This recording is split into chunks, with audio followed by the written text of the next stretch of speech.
Welcome to Malden and Schmidt, the podcast that looks at the future of motoring and, most importantly, how to make it more sustainable.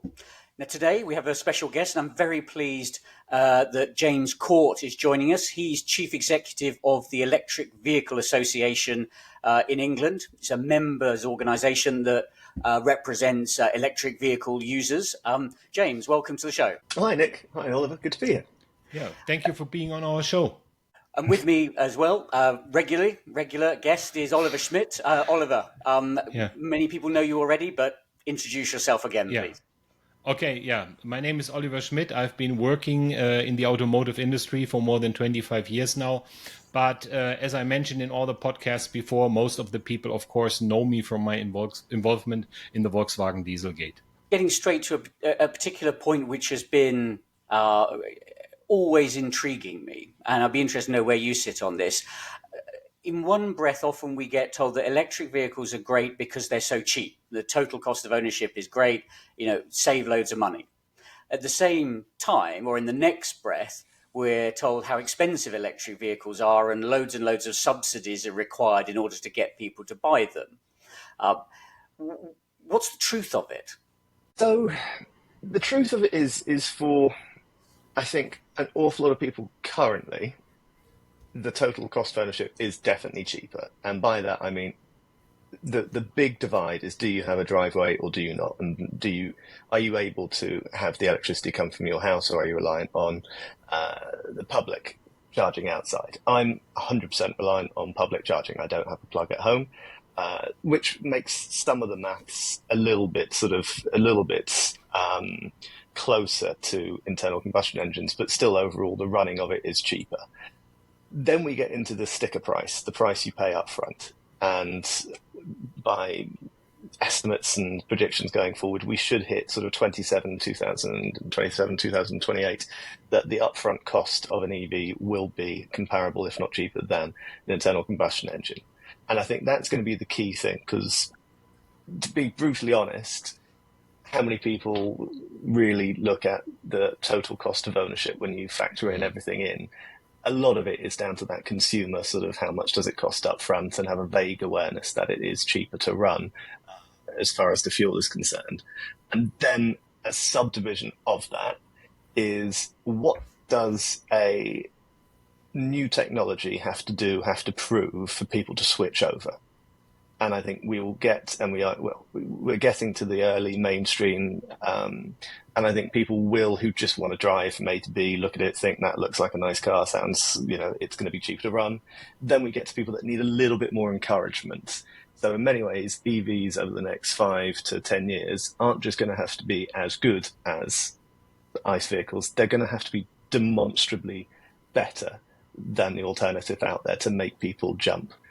So that's where it needs to get to. So I think the sticker price is going to help if we get there in the next couple of years. The fact that they are cheap to run, they don't break down as much, all of that helps already.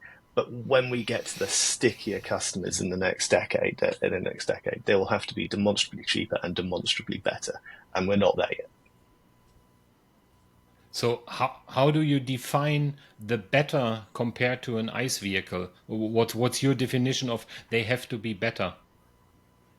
This is where it comes down to what the consumer wants. For me, I think I personally prefer my EV. It's better for me because it's nicer to drive, it's quieter, and it's a little bit more fun than things that I've driven before. That's my definition of it. For other people, it could be around safety. It could be around, a lot of people don't like visiting petrol stations. There's going to be a whole raft of things that consumers are wanting and are judging it against, how they look. Only 4 years ago, EVs really looked like EVs, and I don't quite know why they ever did that. They sort of looked very odd and peculiar, where now we're getting to the point where they are, if you like the aesthetics of cars, we have now got some of the nicest sort of looking cars. That's an improvement. There'll be a whole raft of things, but I mean, cost and convenience are going to be the top of any consumer. And if you can prove that you're better at both of those and demonstrably better than both of those, I think we'll get people coming over more organically. One of the things which will potentially be a hurdle to that is the tariffs that are being enacted in Europe and are undoubtedly being discussed in the UK as well. But at the moment, it's actually one of the things which divides the UK from Oliver and the rest of Germany as to what's happening. From your point of view, would it be better if the UK left the tariffs where they are and welcomed in these Chinese electric vehicles with open arms because they're, by reports, really good in terms of customer proposition, also much cheaper? So do you think the UK as a country should be welcoming them in, and that the EU is taking a wrong turn? It doesn't just divide that, it divides me almost sort of 50-50. On the one side, I think if we're asking people to transition over to EVs, making it as cheap as possible is right to the root of sort of a fairness agenda when it comes to this. On the other hand, there are the manufacturing and the global sort of geopolitics of it. A big selling point for EVs in the UK is that it's something that we can both maintain and potentially grow our car manufacturing base, as well as becoming sort of a magnet potentially for batteries, gigafactories. And without that, do we get the government support? Do we get that if it doesn't come with the jobs attached and the sort of the future security side of it? And again, do we want to be reliant on one block, which isn't necessarily the biggest ally we've got in the world? So that's a third point to it as well. I think by the way that British always fudge it, I think that we'll see tariffs go up, and I think that there is definitely a market for Chinese cars. But actually, surprisingly, I would be surprised if huge amounts of people are swayed just on price alone. And I don't think that's got to do about jingoism or sort of anti-China necessarily, but there is brand loyalty. People need to be and understand where a brand's come from. I mean, it's incredible that Kia have now been in the UK market for, God knows now, nearly 20 years, but they're still not really, there's still a significant part of the population that would never even look at them, even though they're fantastic cars. So I think that they'll face that challenge. Aren't those Chinese vehicles, certainly by many reports, already superior vehicles, and particularly amongst a younger market, which are very software, gadget-led in their thinking? So those Chinese EVs are, that brand loyalty to existing European brands, it would actually be easily set aside because these are just such glitzy and cheap products. Yeah, definitely. And as I said, I think there is going to be a huge market for them. I don't think the price is going to be all and end all for everything, but by all accounts, they are fantastic cars. And some of the innovations that are coming through when it comes to soda are also really interesting. As a government, I would still be wary of having over-reliance on any particular country providing a huge amount of your sort of transport infrastructure. And part of me also looks back to anything. I mean, you look back to any incumbents, you try and go in with massive prices, you dominate market share, and then you control everything. I mean, we've seen that in telecommunications, we've seen it in Netflix, we've seen it. So I'd also have those worries that they may be massively cheap now, but in 10 years' time, when the West have completely lost their ability to put anything on four wheels, what happens then? So I think there is a geopolitical point that we want to keep our own domestic manufacturing, not just for the jobs, but for that side of it as well. So the question I would ask is, so being German, I understand why they put tariffs on cars that get imported. So, but why should these tariffs be really in the UK? So you don't have that much of an automotive industry to protect anymore, or do you see there really a resurgence or a chance of a resurgence that because of tariffs, Chinese or even other manufacturers will come back to the UK and start producing those vehicles there? Like for example, Geely just announced for their new factory here in Europe. I mean, I don't think it is as existential a question as it is for German manufacturing, and obviously we haven't got as big a base as you guys do, but it is still meaningful and obviously very centralized to certain areas. You lose a car plant and that decimates whatever area it's in. So we do want to protect the car manufacturing we have just because of the local communities are so dependent on it. And I think there is a growth opportunity as well as an internal investment side of it. So we do have to protect that. I don't think we should get to I think from the consumer side, there is a balance to be had. that I think the tariffs, which are currently at 20-25%, I can see those sneaking upwards, but we wouldn't want to be in a tit for tat sort of American side where we're just pricing them completely out of the market. So I think that's probably where we'll fall down on it. But it's a fascinating debate, and I'll try and take the third way, sort of a British fudge through the middle. Excellent. Changing the subject slightly to the CO2 emissions themselves. That's the main motivation for switching from an internal combustion engine to an electric vehicle. And clearly what matters is not just the in-use emissions from the tailpipe, but also the whole life cycle emissions of CO2. Boils down to the question, do you think it is that everyone should ultimately end up with an EV? And I ask that from the perspective of, obviously, EVs generally have higher upfront construction emissions, so they emit more CO2 when built and then emit a lot less during operations. On average, over the whole life of an electric vehicle, it probably emits about half the CO2 of an internal combustion engine. So that's great, but it does require you going a certain distance. And by our calculations, if you drive less than about 5,000 kilometers a year, essentially you'll never pay back that additional upfront CO2. So you might as well stick with, or actually you should stick with an internal combustion engine if you want to minimize the life cycle CO2. Do you agree? Do you buy that line of thinking? And therefore, most people should have an EV, but not everyone, or would you take a different view on the figures?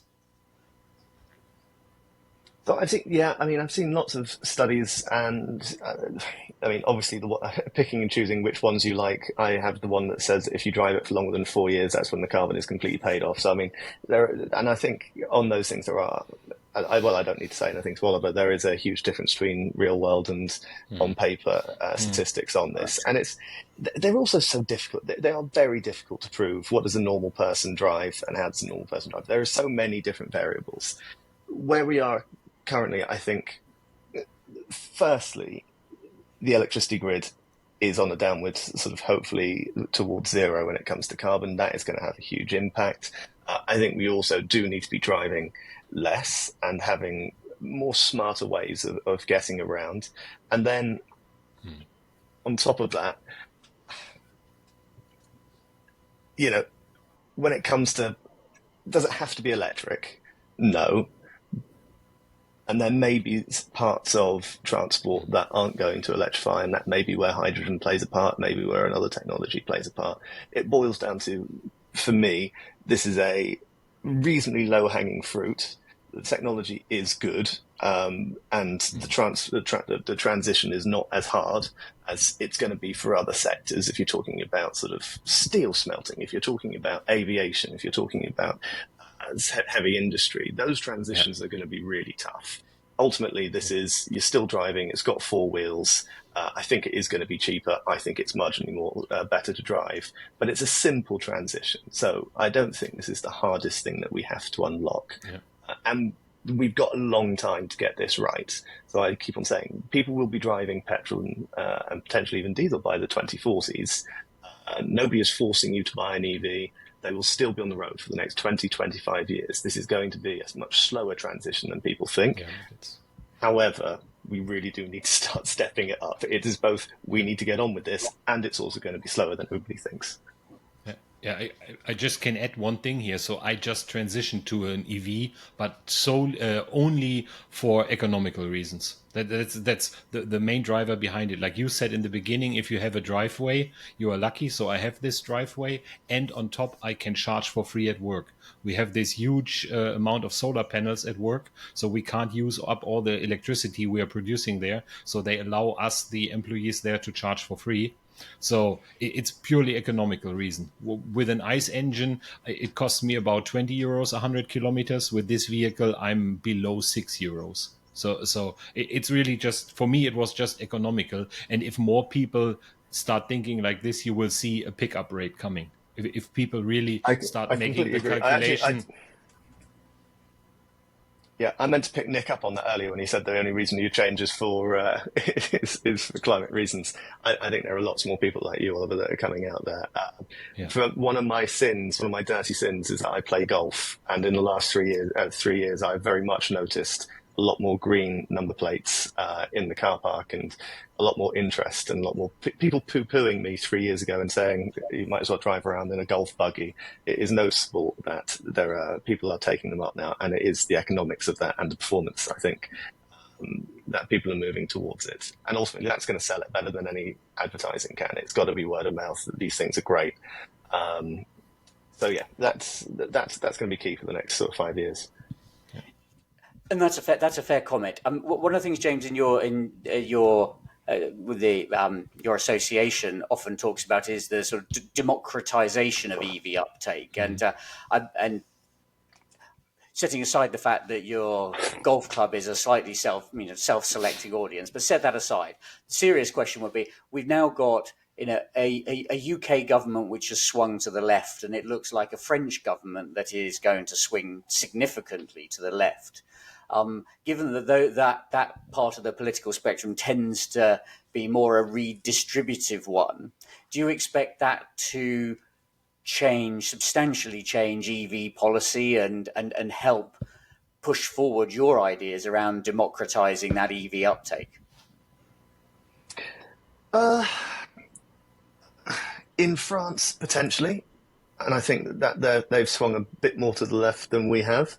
But I don't think anybody is looking at Rachel Reeves and thinking she's about to turn on the money taps. And certainly, if you're a lobbyist or an advocate and you're thinking that you should go into the Treasury asking for a lot of, I don't think that would be particularly successful.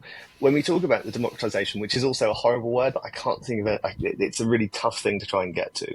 Is that I think this transition for a lot of people is going to happen, let's say, in a decade's time. Most people rely on second, third, fourth-hand cars. I don't want to get to the them and us. By the way, this comes from my point of view, which is driving an EV is better, and people are going to be jealous of it. That people want to have EVs, that people want to live in a community, in a street that is majority EV because of the air quality, because of the noise. And I don't want to get to that situation where people are priced out, locked out, and sort of feel us and them, and there's that resentfulness, because that's where populist politicians can make their argument. You're already seeing people like Nigel Farage talking about it's just for the rich and all of that, and that just it doesn't play well. So there are things to spread that out, and certainly France has already got one with the social leasing, program that they've got. I've got to be honest. I'm more focused with this incoming Labour government on things that are going to be low cost, that can bring investment, that can unlock some of that side of it, because that is going to make it cheaper as well. So those are sort of my first things to go for. Can we reform planning? Can we make it easier, quicker, put in charges? That's going to have an impact on how much. The actual, people talk about a VAT cut or trying to do things like that. Ultimately, if we can get it to be cheaper to put in charging infrastructure, the juice that comes out of it will be cheaper, and that's more of a sustainable way of doing it. We've definitely got some asks that might cost some money, but we'll see what the new Treasury. I think they've got for the first year or two, it's going to be a tight ship. So maybe these are policies that once we've unfurled ourselves at this huge growth market that is coming across and is going to save the whole UK economy, once we have that coming in, there are definitely some asks that I'd want to have that have a bit of a price tag attached to them. But I don't think it's going to be a first year or 2 year ask. Great. Well, thank you very much for that, James. And I'm conscious always that our discussions tend to end up on politics. We try and start in keeping it objective on emissions and the facts, but this is such an interesting topic and such a central topic to so much policy. We get drawn to politics, so I'm going to not let it run too much further into politics and draw an end to today's session. But Oliver, is there any? Have you got a final question you'd like to pose to James? Yeah, it also goes a bit in the direction of politics. So do you see there a need for a mandate that, for example, if a new supermarket is built, that they are forced to put 20 or 25% of their parking, that they have to equip it with charging stations? I think there needs to be a little bit of a pump prime in that area. I think we do need to make it easier, and the planning to make it easier, and we need to have a carrot and a stick there. But yeah, I mean, ultimately, I think every business should, over a certain size. I forgot what the detail is in my manifesto now, but I think for private companies, if you've got a car park of over 5 or 7, at least one of them should have a charger.